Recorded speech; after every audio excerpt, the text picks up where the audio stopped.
Hi YouTube, Watchfire with another video.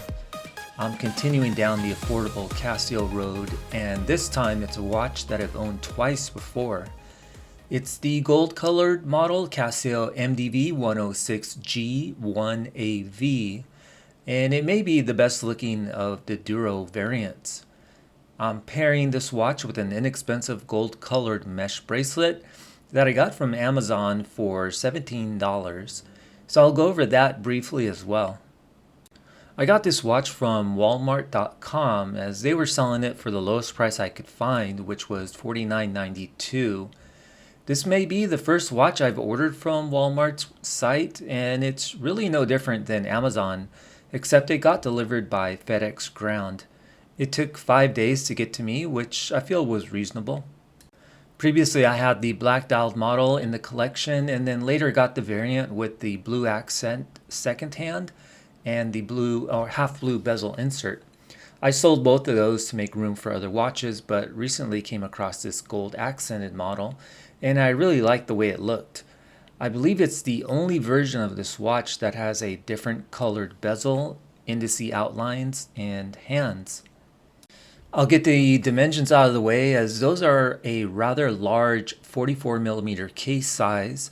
The lug-to-lug distance is 49mm. Thickness is 12.2mm, and the lug width is 22mm. It's got a lot of presence on the wrist for sure, and for reference, my wrist is 6 3/4 inch. The case is polished on the sides and in between the lugs, with finishing seen at the top of the lugs, underneath the case, and the top of the crown guards. The polished screw-down 3 o'clock crown is unsigned. Of note is that this model screw-down case back retains the Marlin engraving in the center, which was nice to see. Other highlights are a 120 click unidirectional bezel, 200 meters of water resistance, and a flat mineral crystal. The movement is the battery-powered Quartz 2784 module.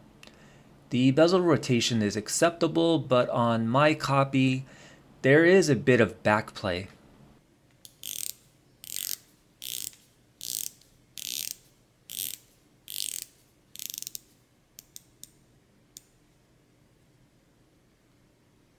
So this watch obviously draws design cues from the famous Rolex Submariner, with a similar case shape, bezel insert, and indices shape.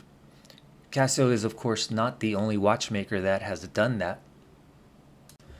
The dial has a sunburst effect, an outlined date window, and loomed indices. The white Marlin is still seen near 6 o'clock. The gold-colored hands and outlined indices really make this watch appear more expensive than it is. I like the black and gold combination, and putting it on this gold colored mesh bracelet adds that final touch. I was able to see how this combo would look on the Strapcode website, as they sell a similar bracelet that costs $53.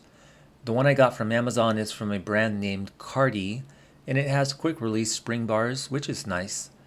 The clasp is a double push button release and is adjustable by flipping this section upwards.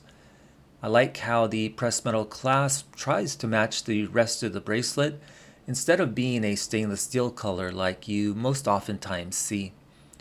I also like how there is no branding anywhere on the bracelet.